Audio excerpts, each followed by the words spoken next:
Buenos días.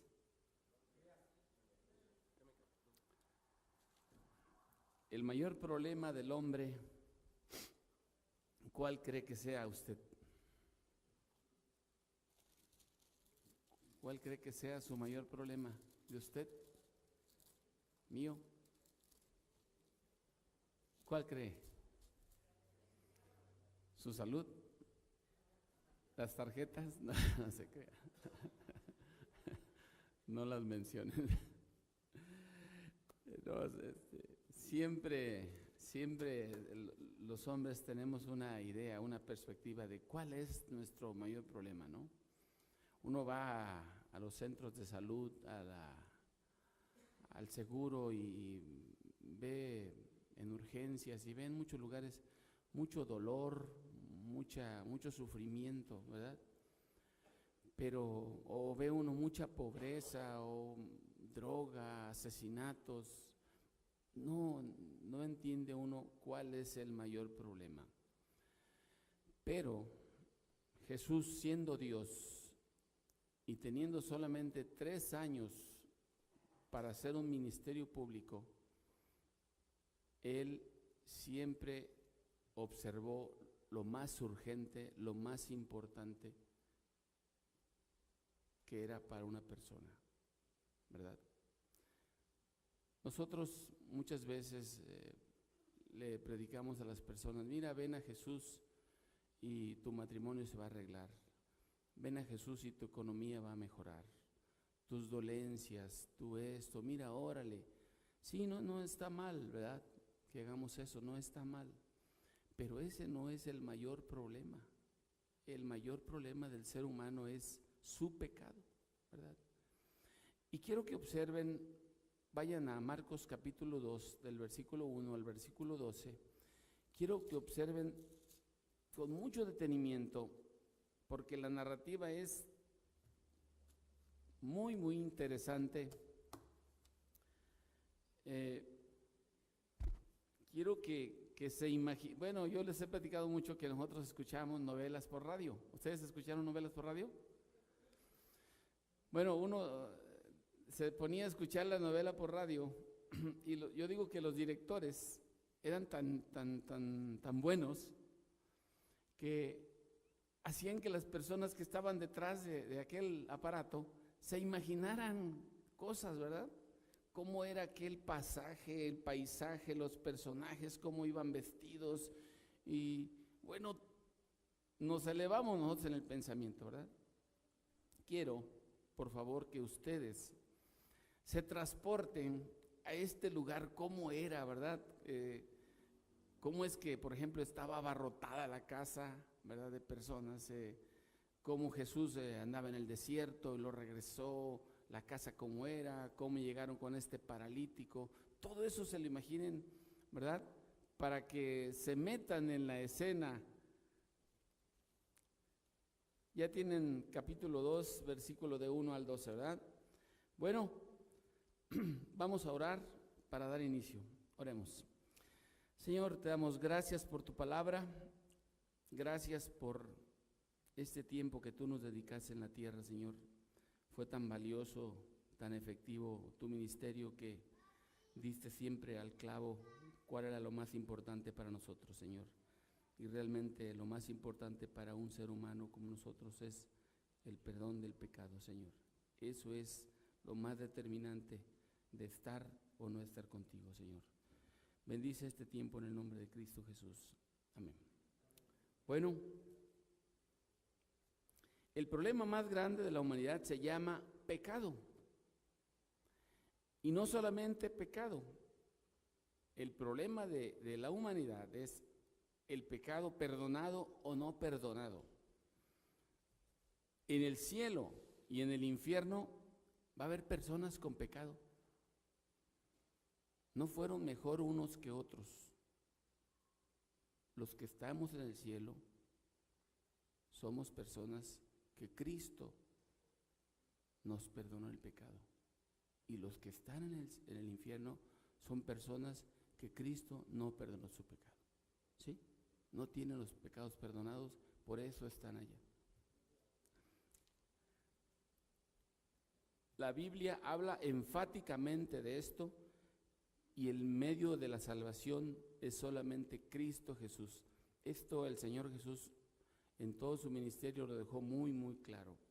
Romanos 3:23 así lo dice, todos pecaron, ¿verdad? Romanos 5, del 9 al 19 dice, pues mucho más estando ya justificados en su sangre, por él seremos salvos de la ira. Ninguna otra religión proporciona el medio para el perdón total, ninguna. Todas las religiones que no centren la salvación en Cristo Jesús, por gracia, por fe, únicamente, están cosechando gente para el infierno. Curiosamente, desde la antigüedad podemos ver en el Antiguo Testamento un Dios muy firme, muy enérgico, pues, pero siempre va a encontrar acompañado de justicia, misericordia. Justicia, misericordia. Decía Benito Juárez que para los enemigos nada más la ley y para los amigos la ley y la mano. Yo digo que este hombre debe haber escuchado del Señor Jesús. Dios es enérgico, reclama justicia. Dice, no, el pecado debe ser pagado. ¿Quién va a pagar? Bueno, para satisfacer las demandas del pecado no tenía que ser cualquiera. La Biblia dice que tenía que ser un cordero sin mancha, sin pecado. Y la única persona, ¿sí? La única persona que satisfizo esa demanda fue Cristo Jesús. Por eso nosotros le debemos toda la honra y toda la gloria a Cristo Jesús. Él es el único, ¿sí? En otras palabras, Dios mismo se hizo hombre en la persona de Jesucristo y vino a pagar Él mismo el precio de nuestro pecado. Lo crea o no lo crea, hermano, fue una jugada maestra. Por un lado, Dios justo dice que no será burlado y que exige el pago. Pero por otro lado, Cristo Jesús satisfizo esa demanda. El relato de Marcos 2, del 1 al 12, les decía al principio, tiene varios actores en escena y quiero que ahorita se los imagine. Mire, hay unos espectadores curiosos, hay un pecador lisiado, hay un Salvador misericordioso, que es nuestro Salvador Jesucristo. Hay unos escribas endurecidos, hay unos amigos del lisiado, pero quiero que observe que Marcos, como nos decía el hermano Héctor al principio en la introducción, Marcos no fue ¿qué? Apóstol. Marcos no fue apóstol. ¿De dónde escuchó Marcos todo este relato? ¿Verdad? Porque Marcos no estaba en la escena. Pedro, parece que Marcos era sobrino de Pedro y Marcos había servido como amanuense de Pedro. Es muy probable que Pedro, siendo testigo presencial de todo esto, les relata cómo. Entonces vamos a poner una silla por ahí en silencio para el buen Pedro, que él fue el que presenció todo y le relató a Marcos. Estamos comentando hace rato que quizás a Mateo, porque Mateo se convierte en el capítulo que sigue, más adelantito, se convierte en Leví. Entonces, de los sinópticos, Marcos, Lucas y Mateo escriben sobre este relato. Pero Marcos le pone una enjundia muy, muy especial, ¿verdad? Y empieza a relatar. Vamos al capítulo 2, del 1 al 2, y vamos a describir los primeros espectadores curiosos. Mire, en la predicación anterior, Jorge Vergara terminó en el versículo 45. Vayan al versículo 45, 1:45 por favor.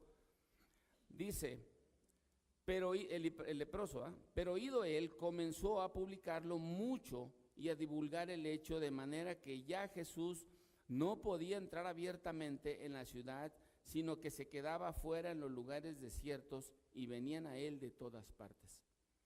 Jesús le había encargado al leproso que no lo publicara, ¿verdad? Nada más ve y preséntate al sacerdote y hay que ver la ofrenda que hay que presentar y no lo publiques. Bueno, pues parece que le hubiera dicho lo contrario. Yo digo que cualquiera de nosotros, créanmelo, hubiéramos hecho lo mismo, ¿verdad? Su carne podrida volvió a ser como de un niño, ¿verdad? Contentísimo, y dice que mucho publicaba este hombre, gozoso, alababa a Dios, decía, Jesús me limpió y Jesús. Bueno, pues dice que por causa de este hombre que no guardó discreción, Jesús ya no entraba a las ciudades porque se le amontonaba la gente. ¿Por qué? Porque la mayoría de personas no seguía a Jesús para que le diera el clavo del asunto, que es lo que estamos, ¿verdad? El perdón de pecados. No buscaba a Jesús para el perdón de sus pecados. Buscaba a Jesús para ser un espectador curioso y ver que sanaba a alguien, ¿verdad? Pues realmente era increíble, ¿verdad? Realmente era muy increíble. Cuando usted busque la palabra milagro, es un evento, lo describe el diccionario como un evento que a la gente la deja boca abierta. La deja boca abierta. Este es un verdadero milagro. Bueno, pues por causa de este hombre ya Jesús no entraba y no. En esta ocasión, dice el versículo 1, entró Jesús otra vez en Capernaum después de algunos días y se oyó que estaba en casa. Muchos creen que es la casa de Pedro. Pedro vivía en Capernaum. No se sabe cuánto tiempo pasó en el desierto. Algunos creen que días, semanas o hasta meses, ¿verdad? Alrededor de ahí por Galilea y todo esto. Bueno, e inmediatamente se juntaron muchos, de manera que ya no cabían ni aún a la puerta, y les predicaba la palabra. La gente iba con un propósito de ver los milagros de Jesús. Jesús, siendo Dios, conociendo sus pensamientos, conociendo a lo que iban realmente y conociendo el tipo de auditorio que tenía, pues realmente no se metía en tantos detalles. Él sabía lo que venía, era urgente lo que tenía que hacer, y dice, les predicaba la palabra. Y en ese predicar de la palabra era eso, el perdón de sus pecados, el evangelio. Es decirle, ustedes tienen un problema, su problema se llama pecado, y por ese pecado ustedes van a ir al infierno si no se arrepienten y creen en mí. ¿Sí? Ese era el evangelio. Creen en mí. Bueno, Jesús eso les predicaba, no perdía tiempo. Estaba aquella casa abarrotadísima. Pero yo empecé a pensar, bueno, y cuando llega el lisiado con los ayudantes, ¿cómo fue que estaba todo lleno hasta la puerta? Pues ¿cómo lo hicieron? Seguramente usted puede también preguntarse lo mismo, pero quiero que vean una casa, cómo eran las casas hebreas del primer siglo. Isaac, ¿me ayudas? Miren, las casas hebreas eran más o menos muchas de doble altura, pero casi siempre tenían una escalera lateral. Así es que estos hombres por ahí pudieron haber llegado, ¿verdad? Dice, entonces vinieron a él unos trayendo un paralítico que era cargado por 4.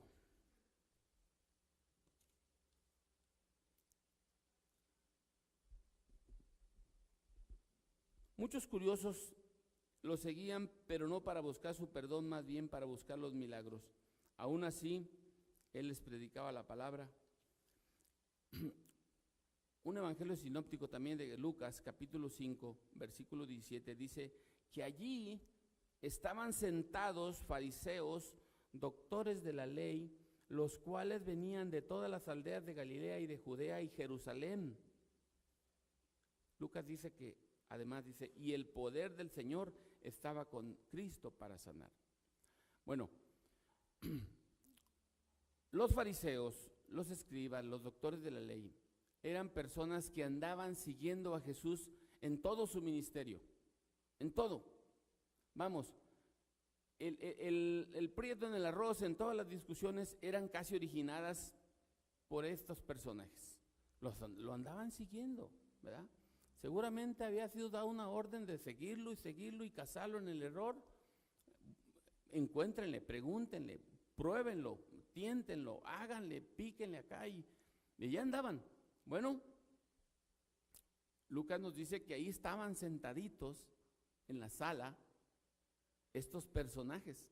Seguramente a los curiosos, a los otros los dejaban acá parados, ¿no? Pero estos personajes estaban muy sentaditos a la espera de que Cristo Jesús cometiera el tan anhelado error, ¿verdad? Para llevarlo a la cruz, para matarlo. A eso se dedicaban este tipo de personajes. A pesar de conocer su audiencia y sus intenciones, el Señor vino a hacer lo propio, les predicaba la palabra, sabiendo que Dios escogería conforme a su voluntad los que habrían de ser salvos. Mire, de estos personajes sale Nicodemo, ¿sí? Sale José de Arimatea. Quiero decir, Dios sabe, usted puede venir a la iglesia con una intención, quizás, no sé, diferente al perdón de pecados, a buscar su estadía final, ¿verdad? Un día con Cristo, ¿sí? En el cielo. No sabemos, ¿verdad? El punto es que Dios sí sabe y Dios escogerá, ¿verdad? Usted se le predica la palabra, ¿sí? Y usted decide dónde pasará la eternidad, en el cielo o en el infierno. Así estaba el Señor. Conocía a toda la audiencia, Él sabía qué pensaban, ¿verdad? Cómo reaccionaban, pero sin embargo dijo, no, yo vine a predicarle la palabra. Aquí está el mensaje. Mire, cuando usted le predican el mensaje, lo están, nos están advirtiendo. Estás advertido. Ahí está la solución. Ahí está. ¿Quieres morir sin Cristo? Ahí está el infierno. ¿Quieres el perdón de pecados? Ve, ahí está Cristo. Él tiene la solución. Él ya pagó por tu pecado, ¿verdad? Dios sabe, Dios solamente sabe si tú un día vas a ser salvo. Pero bueno, Dios dijo, aquí está la palabra, aquí está el mensaje, decidan. ¿Sí? Salud.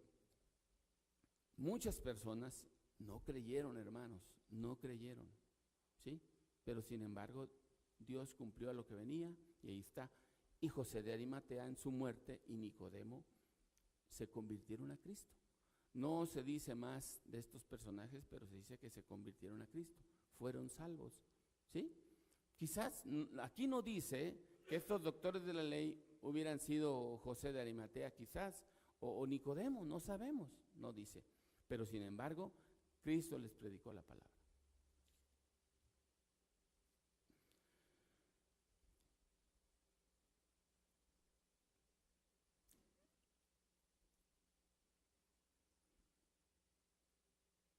A Cristo lo querían hacer caer en el error, sorprenderlo y tener pruebas para al fin condenarlo.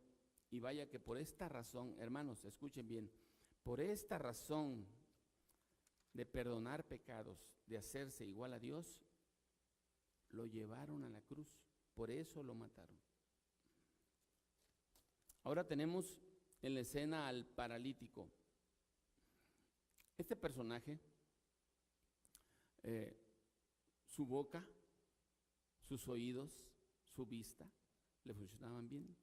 Yo creo que en parte su cerebro no, porque la conexión de los miembros.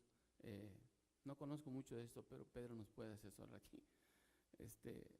Si no funciona una cosa bien, ha de estar mal algo en el cerebro que no manda esa orden y el cuerpo no se mueve bien. Pero bueno, ahí llevaban a este personaje, los 4 amigos.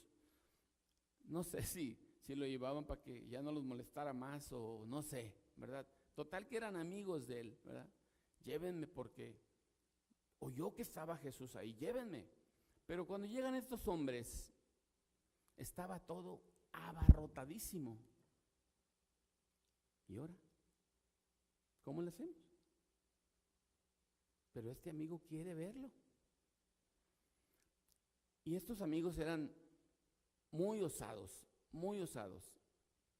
Yo les digo que este acto es digno del Circo Soleil. Escuchen, por aquí lo suben, abren un hueco, calcularon dónde estaba el Señor predicando. Dice, las casas de este tipo estaban construidas con madera, con paja, barro, y arriba le ponen una baldosa, como le ponemos a las casas a hoy, una tejita cuadrada. Pues estos cuates empiezan a quitar cosa por cosa, una abertura grande. Entonces yo creo que en la audiencia, cuando nosotros escuchamos algo aquí, oye, se oye algo ahí. Oye, imagínate ver que empiezan a golpear algo y entonces la gente, yo creo que empezó a perder la atención, ¿verdad? Jesús predicando y de repente van bajándolo con sogas este amigo, yo creo. Y allí entre 4 amigos ahí, más o menos inteligentemente, calculando dónde estaba, ¿verdad? Y ahí van bajándolo y bajándolo. Jesús, sabiéndolo todo, yo creo que debe echar uno de ojito, ¿verdad? Y ahí vienen, y ojalá no se les caiga, ¿verdad? Porque va a quedar peor. Pero ahí lo van bajando y lo bajan, dice. Y como no podían acercarse a él a causa de la multitud, descubrieron el techo donde estaba y haciendo una abertura bajaron el lecho en que yacía el paralítico. Dice que en este escenario aparecen 4 personajes cargando un paralítico, quizás amigos de él, pero dependía de ellos para moverse. Por ser lisiado y no leproso, no era rechazado. El leproso, en el capítulo anterior, era de las personas que sí era rechazada, ¿verdad? Era rechazada, lo tenían rechazado, incluso, como dice Jorge, cuando se presentaba al sumo sacerdote, después de eso pasaba un tiempo a las afueras, ¿verdad? Y después regresaba. Entonces siempre lo tenían estigmatizado como sepárate, ¿no? Sepárate. A no era tan rechazado el paralítico, pero sí lo tenían algo separadón porque los fariseos decían que casi todas las enfermedades eran consecuencia de nuestro pecado. Y quiero decirles algo, en cierta forma tenían razón. Desde cuando el hombre pecó, empezaron los problemas, ¿verdad? Pero Cristo no lo veía así, Dios no lo veía así, ¿verdad? Dice Mateo 4:24 que Jesús sanó a muchos que sufrían parálisis.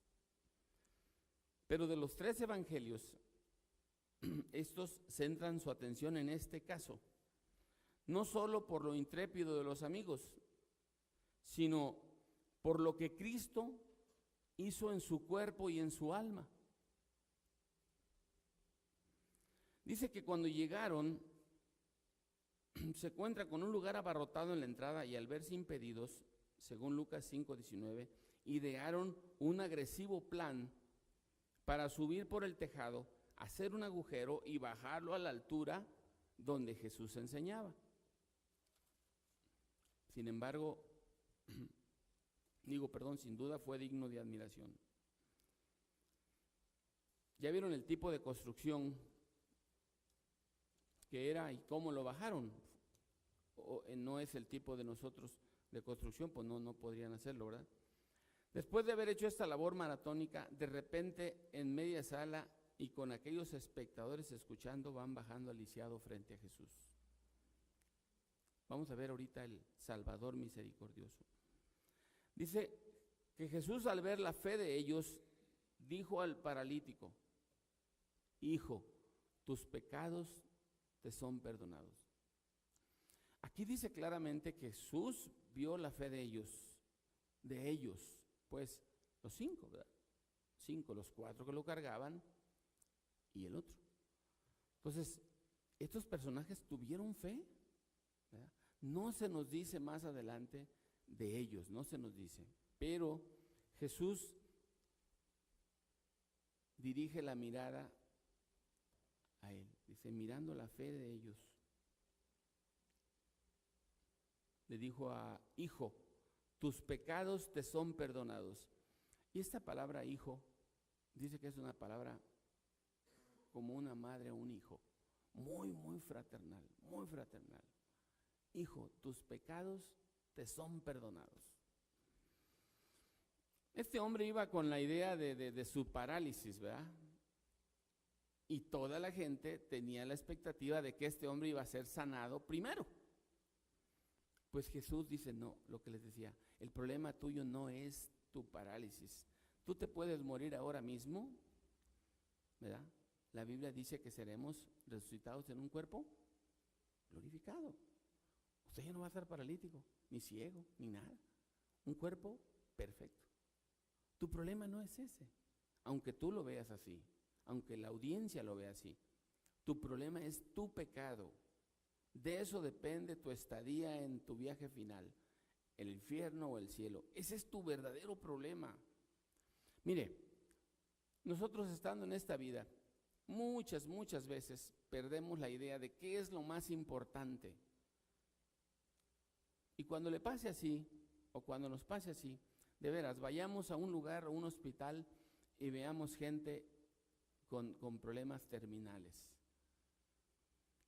A esa persona es muy probable, muy seguro, que todas sus prioridades, sus expectativas cambiaron totalmente.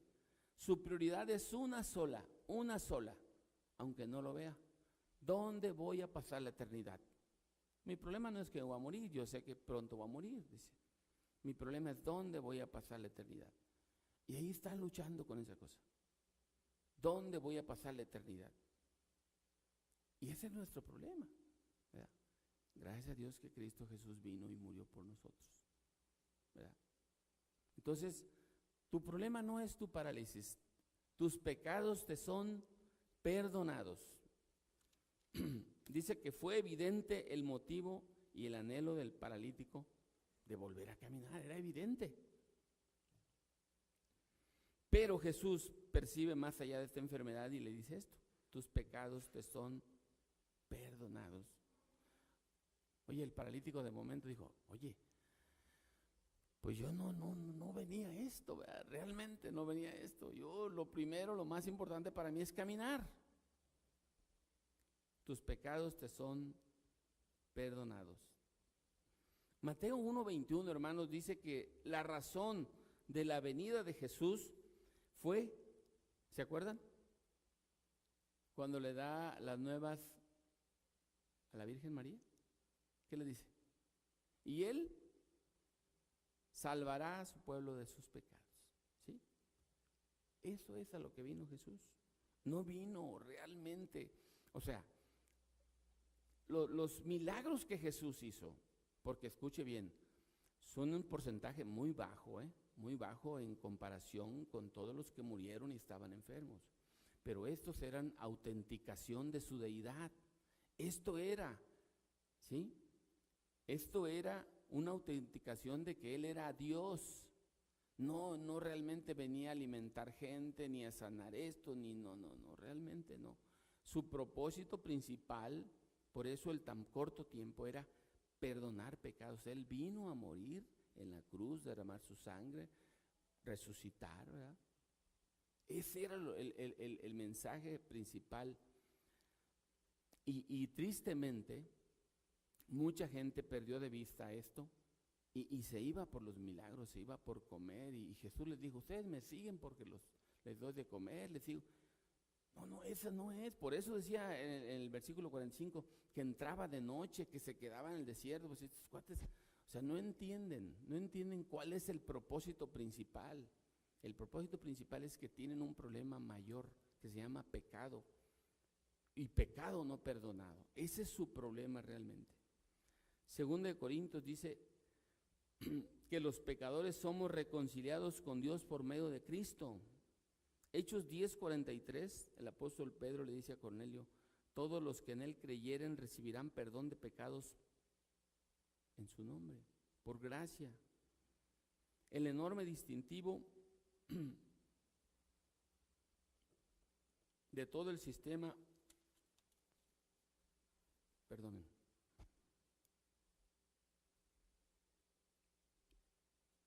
de todo el sistema de supuesta salvación.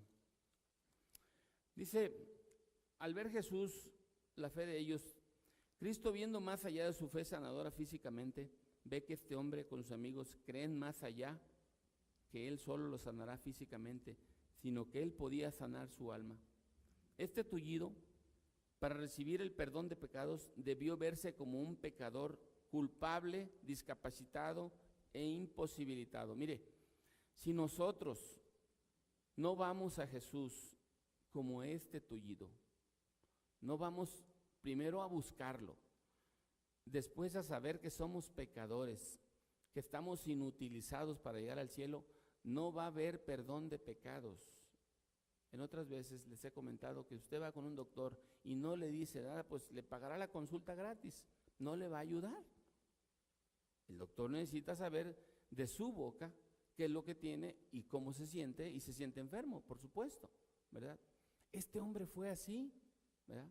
Jesús vio que fue así. Tenía necesidad del perdón de pecados.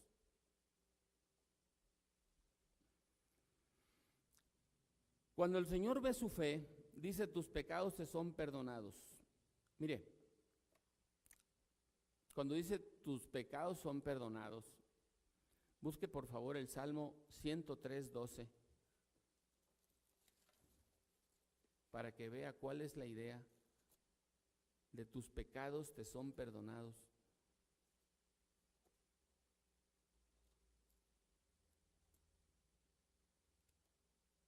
Salmo 103:12.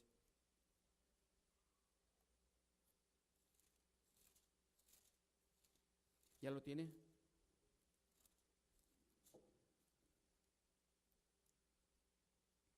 Cuanto está lejos el oriente del occidente, hizo alejar de nosotros nuestras rebeliones. El alejamiento del occidente, dice el oriente del occidente, ¿sabe qué es infinito? ¿Sabe qué es infinito? ¿Sí? Lo más alejado que pueda, lo más alejado que pueda estar. Es infinito. Entonces, esa es la idea de cuando dijo, tus pecados te son perdonados, son removidos tus pecados. Había en esta escena unos escribas, dice, escribas endurecidos, Marcos 2, del 6 al 11. Dice, estaban allí sentados algunos de los escribas, los cuales cavilaban en sus corazones. ¿Por qué habla este así? Blasfemias dice. ¿Quién puede perdonar pecados sino solo Dios? Había 3 tipos de blasfemias para el pueblo judío. Una era hablar mal de Dios, otra era hablar mal de la ley de Dios, y la tercera, la más cruel, era hacerse Dios. Eso ya era, ya. A Esteban lo apedrearon por hablar mal supuestamente de la ley de Dios. A Pablo también lo azotaron, ¿verdad? Pero este pecado de hacerse igual a Dios no tenía nombre. No tenía nombre ya. Esto era, como decía el niño de Cristi, era cuello, ¿verdad? Córtale. O sea, esto ya, no, esto ya. Este ya colmó el plato.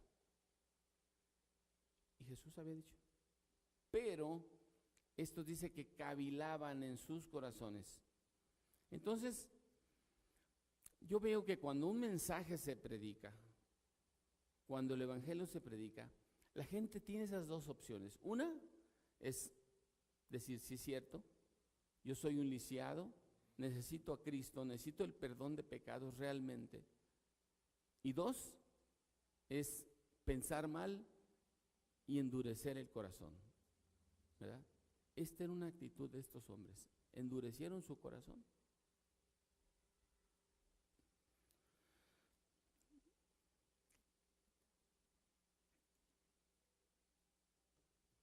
En todos los encuentros de Jesús, los fariseos siempre buscaban un pero. Aquí el pero está este blasfemo. Solo Dios perdona pecados. ¿Saben qué? ¿Creen que es cierto eso? Sí. No estaban ellos en el error. Mire, usted en una plática haga esta prueba. Platique de Dios y de la creación y de todo. Observe la cara de las personas cuando usted les diga que Cristo es Dios, que Cristo es el único que le puede salvar, que es el único camino, que no hay otro. Obsérvelo. Se acabó la plática. En ese momento dicen, usted es fanático. Es fanático. ¿No? ¿Este ya perdió la cabeza? ¿Quién sabe qué está leyendo? ¿Y sabe qué? A veces nosotros no queremos hablar de Cristo, hablamos de Dios, hablamos de la creación y sabemos versículos, pero no les decimos claramente, mira, así como Cristo, urgentemente tu problema es tu pecado. Se han hecho campañas de evangelismo explosivo y muchas campañas, ¿no? Para sacar preguntas. Porque dice Pablo a Timoteo que prediquemos a tiempo y fuera de tiempo, ¿verdad? Lo urgente de las personas es tu pecado, y tu pecado solamente lo puede pagar Cristo, ¿sí? Entonces, aquí el problema, todo iba bien, que lo sanara de sus pies, de sus manos. El problema es cuando dijo, tus pecados te son perdonados. Ahí ya, dicen, ahí ya falló todo, ¿verdad?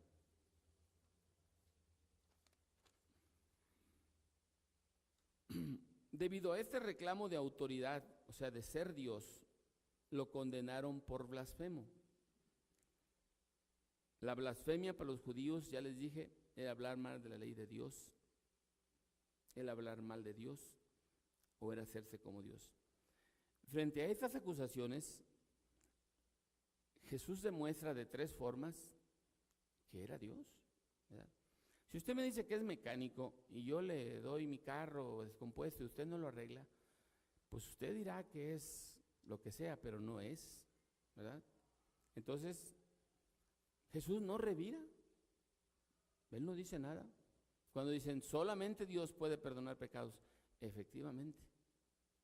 ¿Cómo demuestra Él que es Dios?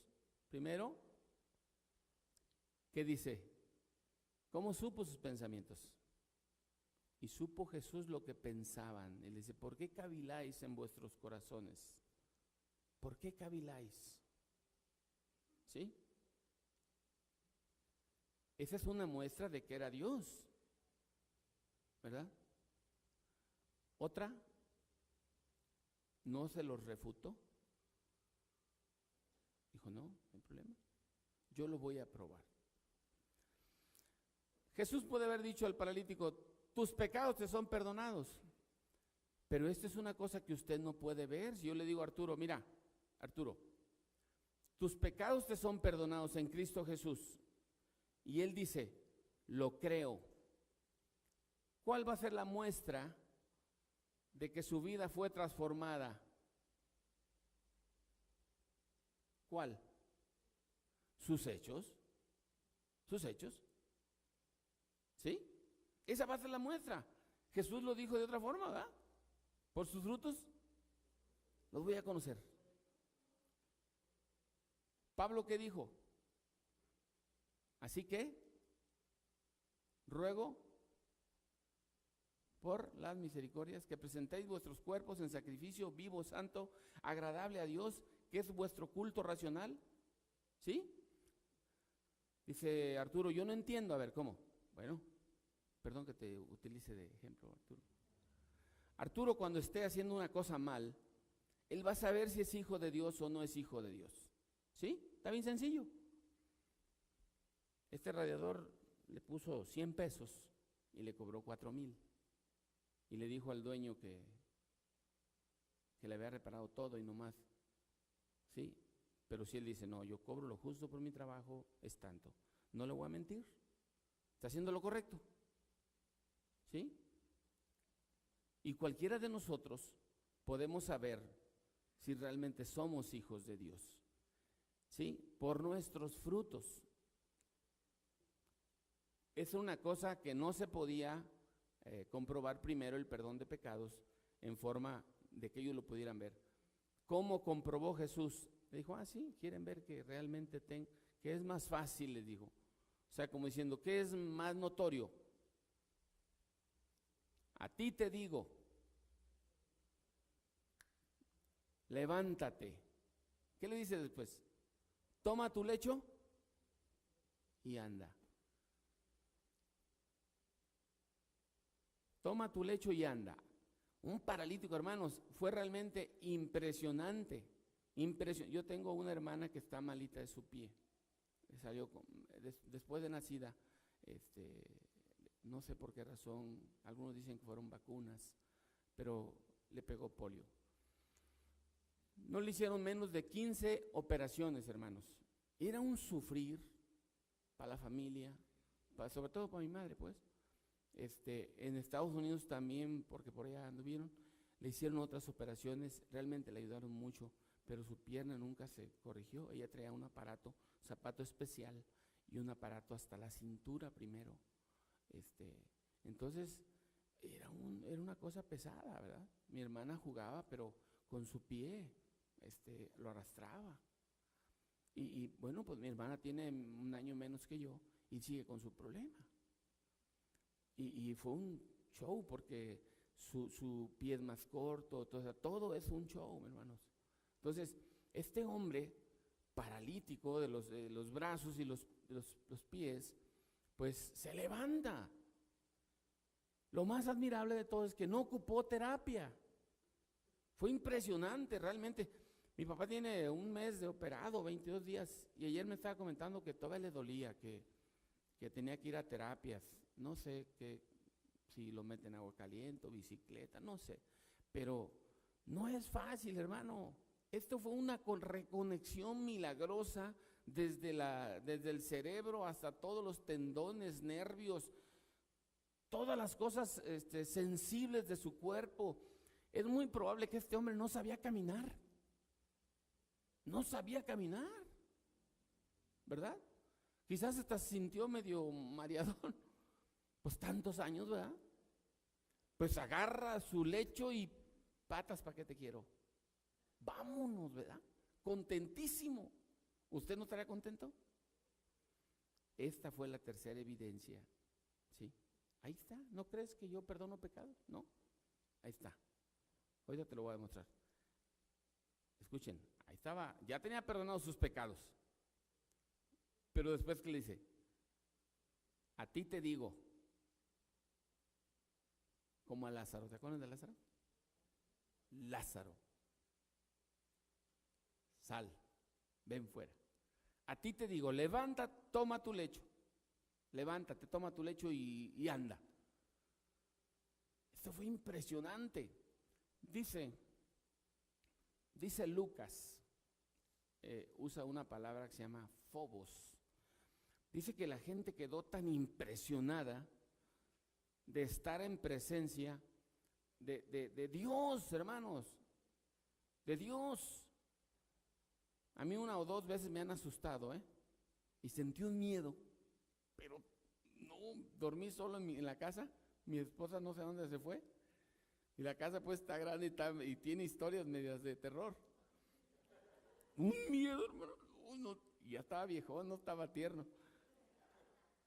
Ay, híjole, no, porque habían pasado ya cosas.